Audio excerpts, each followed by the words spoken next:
सभी दोस्तों का मेरा नमस्कार। दोस्तों, आज है बंटवारे की राजनीति। आज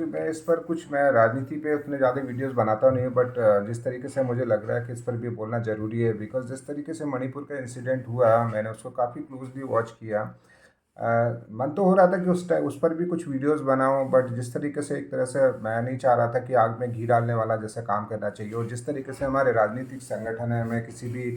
इस वीडियो में मैं किसी भी राजनीतिक और किसी एंगल से मैं किसी को, कि चाहे वो कांग्रेस हो, बीजेपी हो, मैं किसी का नाम और कुछ भी जाहिर नहीं करूँगा। बट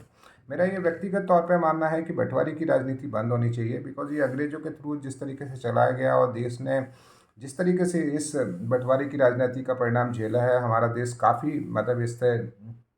प्रभावित हुआ है। और इस पर आज भी जिस तरीके से, चाहे कास्टिज्म को लेके हो, चाहे धर्म को लेके हो, समुदाय को लेके है, और जिस तरीके से ये अपने वोट बैंक के लिए जिस तरीके से ये राजनीति करते हैं, ये बहुत ही गलत है। और दोस्तों, एटलीस्ट बिकॉज आज जिस तरीके से टाइम हो गया है, अवेयरनेस इतनी आ गई है, सोशल मीडिया का बहुत बड़ा रीच हो गया है, और मैं जितने भी स्टेट्स हैं हमारे, उन सबको मैं, चाहे वो नॉर्थ वर्सेस साउथ का हो, चाहे वो नॉर्थ ईस्ट के मुद्दे हो, नॉर्थ ईस्ट का वर्सेस इंडिया में हो, जो कहते हैं कि नहीं, हम हमारा एक अलग कल्चर है, हमारी एक अलग सोच है, चाहे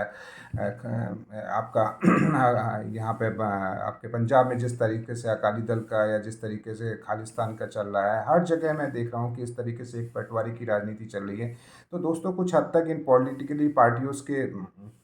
बिकॉज जब भी कुछ इलेक्शंस आते हैं, जब भी कुछ ऐसी चीज़ें आती हैं, ये लोग उन मुद्दों को उठाते हैं और अपने अपने निजी स्वार्थ या जो इनकी राजनीतिक महत्वाकांक्षा है उसको पूरा करते हैं। तो दोस्तों, इससे निकल के आना चाहिए, बिकॉज जिस तरीके से कुकी और मैत्री समुदाय के बीच में मणिपुर का इंसिडेंट हुआ, फाइनली कुछ नहीं, इन्होंने अपनी रोटियां सेकी, चाहे जो भी पार्टीज हो, उन्होंने अपना खूब उसमें बहस की, सब कुछ हुई, बट ग्राउंड पे अगर देखा जाए तो कहीं कुछ नहीं हुआ। फाइनली आप लोग लड़े, आपने एक दूसरे को मारा, और जिनके अंदर आप सोचो, जिनके अंदर इस तरीके की कैजुअलिटीज़ हो गई हैं, जो लोग मारे गए, जिनके परिवार के चाहे बच्चे हों, उनकी उनकी लेडीज़ें हों, चाहे जेंट्स हो, जिस तरीके से उनसे पूछो कि उनको कितना इसका, और आने वाली जनरेशन में होंगी, जो बच्चे नई जनरेशन में आ गई, उनके लिए जीवन भर ये कहने को होगा कि इस समुदाय के लोगों ने मुझे मारा है, और उनके अंदर कितना रोष होगा। तो दोस्तों, इससे कुछ जाहिर नहीं होता है। ये पॉलिटिकल पार्टियों को भी इसमें सोचना चाहिए। आप डेवलपमेंट की राजनीति करो, आप अर्थव्यवस्था पर राजनीति करो, आप नए प्रोस्पेक्ट पर राजनीति करो, वो समझ में आता है। आप कंपटीशन की रेस में जाओ, लेकिन ये थोड़ा कह के दो समुदायों को लड़ा के आप सोचो कि नहीं, आपकी पार्टी अगर बन जाती है, और आप जिस तरीके से, एक तरह से डिजिटल में मैं देख रहा था, जिस तरीके से एक दूसरे पे और कटाक्ष कर रहे थे, मतलब वो कोई भी, लेट्स हैव ए पेशेंस, मतलब अगर चलो जो दूसरा कुछ बोल रहा है, ठीक है, आप अपने काम से प्रूफ करो, बट नहीं नहीं नहीं, उसने ऐसा बोला तो मैं क्यों चुप रहूँगा, मैं भी उस पर बोलूँगा। तो जिस तरीके से पलटवार की राजनीति चल रही थी, मैं इसमें दोनों पार्टी उसको मैं पूरा मैं दोषी मानता हूँ। और जिस तरीके से इसको आसानी के तरीके से अगर आपको एग्जीक्यूट करना था, ग्राउंड में कुछ आपको इम्प्लीमेंट करना था, आप वहाँ जाके उनको, उनके जो भी समुदाय थे उनसे आपको बात करनी चाहिए, अपने दलों को भेज के उनको। उस पर कोई काम नहीं हो रहा था, सिर्फ मुद्दे उठा रहे थे, जा रहे थे, क्लिप्स लेके आ रहे थे, जा रहे थे उनके मुद्दे पे, ये हो गया, वो हो गया, इसने ऐसा किया, उसने ऐसा किया, इसके लिए ये दोषी है, ये है, सिर्फ ये चल रहा था। और जिस तरीके से इसको बढ़ाया गया दोस्तों, आने वाले समय में जिस तरीके से इलेक्शन का टाइम हो रहा है, चाहे स्टेट के इलेक्शन हो, चाहे आपके सेंट्रल के इलेक्शन होंगे, इस तरीके से बहुत सारे ऐसे मुद्दे आएंगे। और दोस्तों, इन मुद्दों से कुछ हल नहीं होने वाला, क्योंकि ये बंटवारे की जो राजनीति होती है, उसका जो परिणाम होता है, आपकी जो भी, जो बिजनेस के भाई लोग हैं, या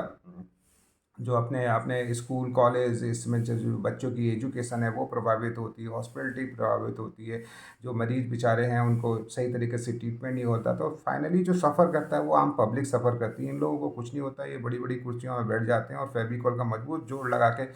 वहाँ पे चिपक जाते हैं, और फिर इनके बाद इनकी समाज की राजनीति चलती है। तो ये इनके बच्चे, आने वाली इनकी जनरेशन, और ये सिर्फ अपना अपना विकास करते रहते हैं, इनको कोई मतलब नहीं है। तो इस तरीके से बहुत सारे ऐसे मुद्दे आते रहेंगे, बट इनके मुद्दों पे आपको नहीं आना है। और जो एक तरह से बंटवारे की राजनीति है, मैं सभी राजनीतिक पार्टियों से भी ये अनुरोध करता हूँ कि प्लीज़ इसको स्टॉप करो, बिकॉज ये हमारी सोसाइटी के लिए, हमारे कल्चर के लिए, और